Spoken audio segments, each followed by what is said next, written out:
Buenos días, señores miembros de la Alianza por la Paz y la Justicia de Honduras, señoras y señores miembros del cuerpo diplomático, señoras y señores miembros de la prensa, señores candidatos presidenciales. Es un honor para mí representar a nuestra candidata Xiomara Castro de Zelaya en este importante evento, quien envía sus excusas por encontrarse en gira en el norte del país y precisamente se encontraba en Santa Rosa y los tiempos para regresar a Tegucigalpa no se lo permitieron. Consideramos que los esfuerzos realizados por la Alianza por la Paz y la Justicia son muy importantes y precisamente la labor que realizan las organizaciones de la sociedad civil, las iglesias, el sector privado y la comunidad universitaria y todos los que participan en aras de buscar salidas a la problemática de la seguridad en Honduras son importantes y en este sentido las compartimos. Creemos que solo con procesos de participación amplios de la ciudadanía se permitirá encontrar salidas reales y concretas a este problema. Decía un urbanista austríaco que el grado de sanidad mental que tiene una población es de cuántas puertas cruza para llegar a su casa. Y eso nos refleja que tener barrio seguro no es vivir encerrado, más bien es vivir en libertad. Y eso es lo que tenemos que transformar en Honduras. Ahorita Honduras se enfrenta ahora a una lucha entre la cultura de la vida y la cultura de la muerte, entre la cultura de las armas y la cultura de la paz, entre la cultura de la represión y las violaciones a los derechos humanos con el respeto a los derechos humanos. Porque también cuando ocurren problemas como los que tiene el país, de más de 23.000 muertos en los últimos años, de cifras que todos conocen, de impunidad en muerte de más de 30 comunicadores sociales, más de 60 abogados, más del 50% de esos son jóvenes. En ese sentido, tendemos a buscar la represión, tendemos a creer que gobiernos duros van a sacarnos de esos problemas, tendemos a creer y a confundir que el respeto a los derechos humanos es el respeto a los derechos humanos de los delincuentes y no una visión integral, en que esas 23.000 muertes también son violaciones a los derechos humanos integrales de las personas, que también cuando se hacen escuchas telefónicas ilegales también son irrespetos a los derechos humanos de las personas. Creemos que dar un Estado de más fuerza es contrario a crear un Estado de derecho, a un Estado jurídico, a un Estado que realmente se respeten las leyes. Y eso es lo que queremos transformar. En el caso de Libertad y de Refundación y la propuesta de nuestra candidata, tenemos propuestas que comparten gran parte de los trabajos que ya han realizado organizaciones como la Alianza por la Paz y la Justicia, o organizaciones como la Comisión para la Reforma de la Seguridad Pública, cuyo acuerdo firmó nuestra candidata recientemente. Pero hay un tema de fondo. Consideramos que un Estado degradado como el que vive Honduras, un Estado que cada vez tiene menor capacidad de cumplir con brindar la seguridad mínima básica a las personas, que no tiene la capacidad a veces de proteger su territorio contra un narcotráfico que ahora es prácticamente más del 85% de la cocaína que viene de los países productores del sur y que va hacia los Estados Unidos o otros países consumidores, pasa por Honduras. En ese sentido, consideramos que hay un tema de fondo y esa es la refundación del Estado. Refundar el Estado con la participación de todos los sectores. Ahí es como se debe poner orden en el país. Debemos sentarnos, discutir, encontrar y construir el Estado que queremos para transformar Honduras, para transformarla realmente y no seguir parchando en un mismo Estado que sigue patinando porque no encuentra las salidas, porque los que se quieren seguir transformando un Estado en que lo dominan unos pocos desde un Congreso que ha asumido cada vez más poderes, que ha asumido todos los poderes del Estado, que ya ha quitado a un presidente, ya ha quitado a magistrados de la Corte, ha quitado ilegalmente a un fiscal. Eso no es normal y eso no debe seguir ocurriendo en Honduras. En ese sentido, después de esta propuesta integral que consideramos que es la refundación y que es la única que nos puede permitir, bajo un esquema de una nueva Asamblea Nacional Constituyente y bajo una nueva Constitución, también transformar la forma de elegir a los operadores de justicia. Debemos despolitizarlo y nuestra candidata ha sido clara. Proponemos la elección por el pueblo hondureño de la Corte Suprema, del Fiscal General, del Comisionado de los Derechos Humanos, del Procurador General de la República, para que no se siga concentrando el poder en un poder del Estado que tiende a crear una dictadura legislativa.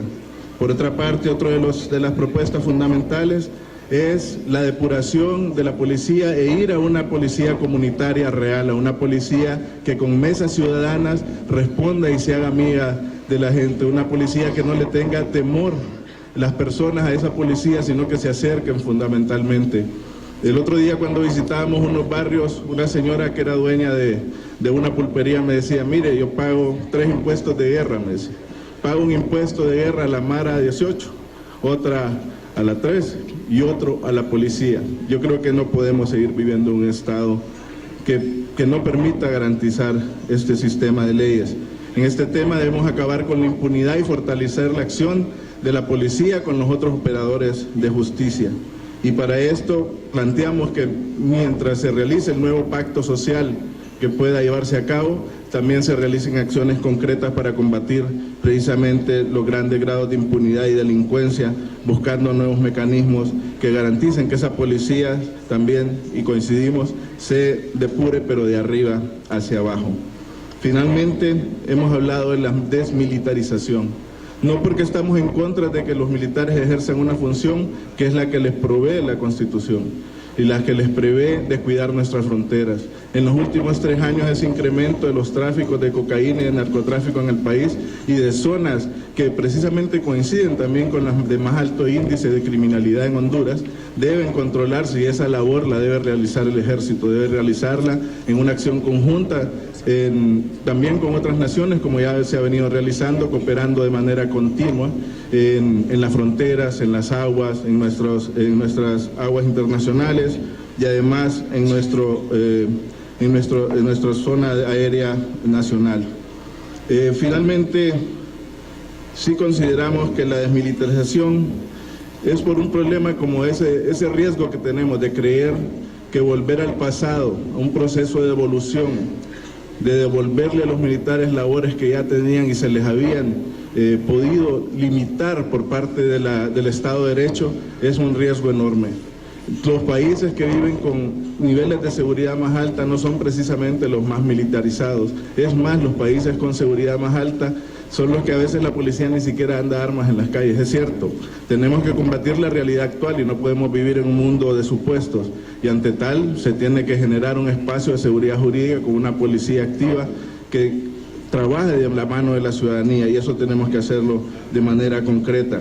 Tenemos que profesionalizar, como decíamos, los operadores de seguridad, coordinar eficientemente a los operadores de seguridad y justicia, autonomía y eficiencia de los controles internos de los operadores de seguridad y justicia, sistemas de inteligencia civil bajo controles democráticos, precisamente para evitar las violaciones de los derechos humanos, pero sí es necesaria la investigación, reforzar la inteligencia.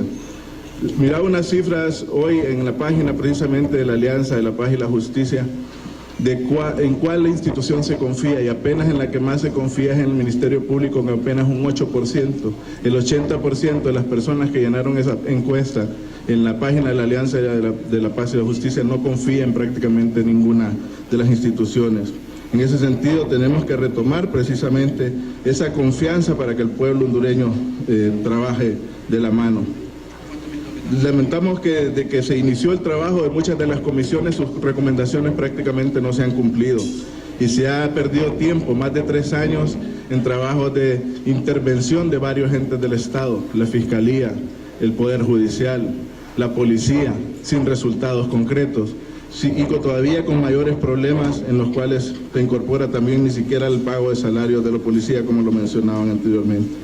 El pueblo sabe perfectamente cuando lo que tiene que hacerse no se hace, y cuando lo que se hace no es lo que se tenía que hacer. Eso es lo que debemos transformar Honduras, y para eso están las urnas, para transformar Honduras este 24 de noviembre. Muchas gracias.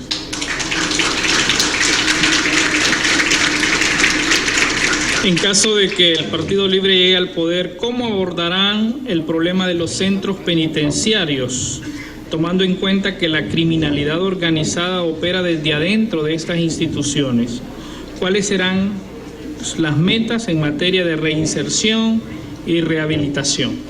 Bueno, yo pienso que la rehabilitación y el tema penitenciario es uno de los problemas también más graves que vive el país, y que no solo nos trae centros de donde se distribuye el crimen y la violencia y desde donde se coordinan, además son centros que nos han traído grandes problemas en cuanto a la dignidad de Honduras en el exterior, con serias demandas por los incendios de los centros penitenciarios, que también el pueblo hondureño tendrá que pagar en su momento.